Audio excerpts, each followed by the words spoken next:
وما أرسلناك إلا رحمة للعالمين. Syaratnya apa? Yang pertama, istri yang ditalak telah dijimai sebelumnya. Jika suami mentalak istri yang belum pernah dijima, maka suami tersebut tidak berhak untuk merujuknya. Ini adalah ijma para ulama. Jadi kayak kasus yang pernah saya ceritakan, ada seorang laki-laki ta'aruf sama seorang perempuan, nah, nikahnya siang bolong gitu kan. Kalau ini aktivitasnya biasa malam hari sehingga disebut malam pertama, lah ini karena siang bolong, siang pertama. Nah, karena siang gitu kan, maka terang benderang merasa jurip ke lampune tanpa menghidupkan nyala lampu, maka terlihat begitu kemudian masuk kamar, ya mungkin juga sudah membuka pakaiannya, terlihat apa yang mungkin tersembunyi di balik pakaian perempuan itu. Laki-lakinya kaget terus kabur, belum dipegang sama sekali. Nah, dengan kaburnya dia dalam artian ditalaklah itu wanita, maka dia nggak punya hak untuk rujuk karena belum diapa-apain. Walaupun mungkin dia sudah ngurus administrasi, ya, kemudian seorang penghulu sudah datang untuk menikahkan dan seterusnya, maka jatuh talak tanpa ada hak rujuk. Paham ya? Tapi kalau sudah terjadi aktivitas siang pertama atau malam pertama, maka ya dia punya hak rujuk. Wanifidina azani Allah ya. Kemudian syarat yang kedua adalah talak yang dijatuhkan di bawah talak 3. Artinya bukan talak 3, tapi talak 1 atau 2.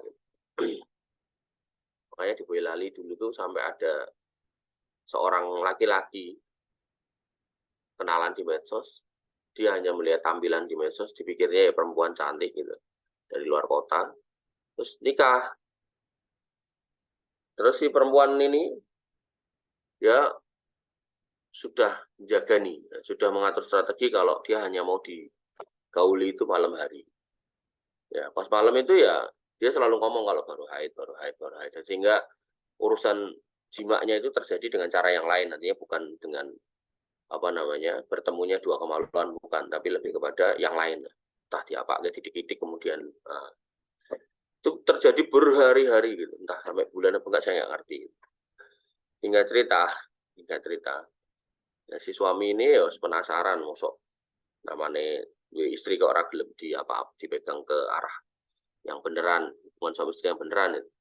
Ternyata yang terjadi adalah dia laki-laki yang dinikahinya, bencong, ya, seorang homoseksual. Wah, sakit banget, apes gitu. Ya, maka laki-laki jangan kemudian hanya silau sama penampilan gitu. Ya.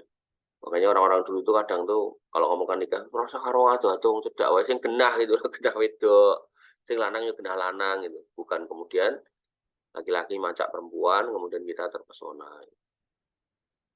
Ya, bahkan di Thailand itu kadang itu wanita jadi-jadian itu tuh lebih cantik daripada wanita asli. Ya, makanya nggak usah kepikiran ke Thailand lah, di sini aja. Ya, di Solo aja, di Jawa aja, atau mungkin di Indonesia aja, nggak usah sampai ke Thailand. Allah Ta'ala. Syarat yang ketiga adalah talak yang terjadi tanpa tebusan. Jika dengan tebusan, maka istri menjadi bain.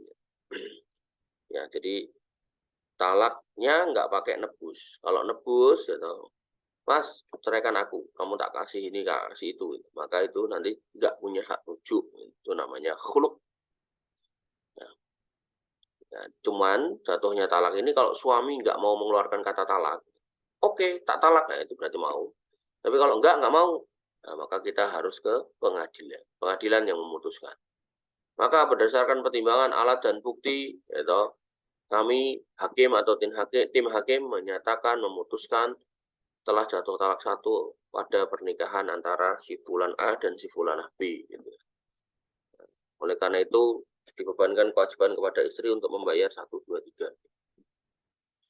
Tapi kalau kemudian deal berdasarkan omongan, kadang tuh laki-laki atau perempuan tuh kadang bisa pikirannya bisa plong kalau udah kondisinya santai. Jadi misal tadi pagi berantem, ya coba sore diajak ngobrol. Tanyain yang baik-baik. Jadi kita itu gimana sih? Nikah kok perasaan tiap pagi berantem. Sebenarnya kamu tuh mau rumah tangga sama aku enggak gitu. Kalau mau, ya ayo kita perbaikin. Tapi kalau enggak, ya besok atau lusa kita selesai lah. Jadi kadang tuh istri tuh belak-belakan kayak gitu tuh suami tuh kaget gitu. Wah, gagap gitu. Padahal mikirnya pagi berantem, sore baikan, malam jima, pagi berantem lagi gitu. Mikirnya wong lanang cuma gitu. Dipikirnya kayak main bola itu. Main bola, atau oper sana oper sini kegulan, atau terus tawuran, habis itu besok main bola lagi gitu. Wong lanang tuh kadang ada yang aneh-aneh gitu. Nah, maka ketika istrinya tegas kayak gitu, ya, wong lanang terus mikir kan, ora, kita tuh yo tetep suami istri, wong aku yo cinta karo kowe, nah, gitu. Ya wis nggak usah berantem, aku wis kesel nek berantem. Oke, ya, gitu. Kadang laki-laki itu perlu gitu kan. Ya, tapi kalau kemudian, oke pengen pisah, ya pisah. Oh, pokoknya aku nyodit 100 juta. Oh, 100 juta, oh, kok 100 juta, 150 tak kasih. Berarti si suami merelakan istrinya untuk pergi, untuk cerai. Bisa, nggak apa-apa. Selama ada sebab ya sekali lagi, karena nanti berlaku hadis wanita mana aja, ayu mamra'atin sa'ala zaujaha at-tolaqa, wanita mana aja, istri mana aja yang minta tolak pada suaminya, bighairi ba'sin tanpa sebab, gitu kan. Dikatakan di akhir hadis itu bahwasanya lam yaroh raihatal jannah. Dia nggak akan mencium bau surga, au kama qala.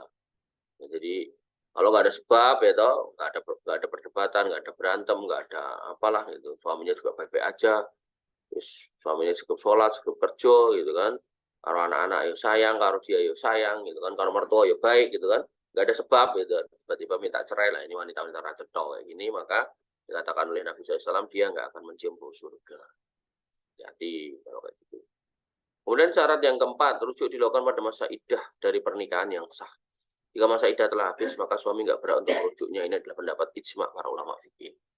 Ya, jadi masa iddah itu adalah masa di mana seorang suami bisa balik pada istrinya. Lewat dari situ nggak boleh. Ya, wallahu taala alam. Demikian yang bisa kita sampaikan dan kita diskusikan. Kurang lebih mohon maaf. Assalamualaikum warahmatullahi wabarakatuh.